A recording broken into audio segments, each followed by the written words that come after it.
جدیداً پاخور من زیاد شده.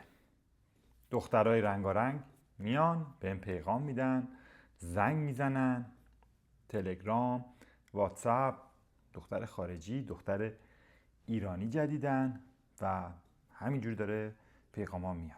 دوستام هم همینطور، چند تا از دوستام هم گفتن آره یه چنین پیغامایی اومده برامون و حالا بعضیشون هم خیلی ارتباطو جلو برده بودن و داشت به جاهای جالبی میکشید. ماجرا چیه؟ ماجرا اینه که میان با حالا دختر هستن نیستن، با عکس کسی دیگه ای دارن این کارو میکنن، اینا رو نمیدونیم. میان پیغام میدن، حالا با الگوریتم‌های مختلف یا شانسی به یه عده از آدما پیغام میدن، شروع میکنن زنگ میزنن، یه میسکال معمولا تو واتساپ یه میسکال میندازن و منتظر میشن که ما پاسخ بدیم و جواب بدیم و بریم جلو.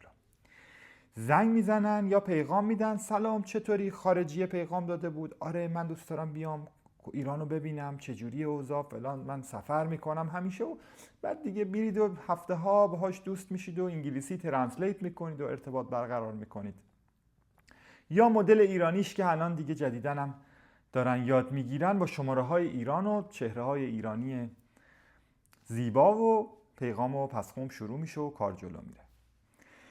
چه اتفاقی میفته؟ من دقیقاً دوست یکی از دوستام که ما ارتباط گرفتیم چند روز پیش، همین ماجرا براش پیش اومده بود. برای خودم هم این عکسش، انواع و اقسام عکس‌های مختلف هست که حالا اینجا یه گوشه ایشو براتون گذاشتم. هی میان و پیغام میدن، طرف میاد پیغام میده. هفته ها این دوستمون با اون ارتباط برقرار کرده بود، با اون خارجی و رفته بود جلو، بیا حالا تو این صرافی پول بریز، تتر بریز، روزی انقدر درصد سود میده، تتر $100 $500 چقدر میریزه و تو اون گوشی تو اون صرافی هم واقعا داره اون فرد پولش زیاد میشه، روز به روز داره پولش زیاد میشه، میبینه تو اون پلتفرمی که هست داره پولش واقعا زیاد میشه، اما تهش دکمه برداشت دیگه نداره.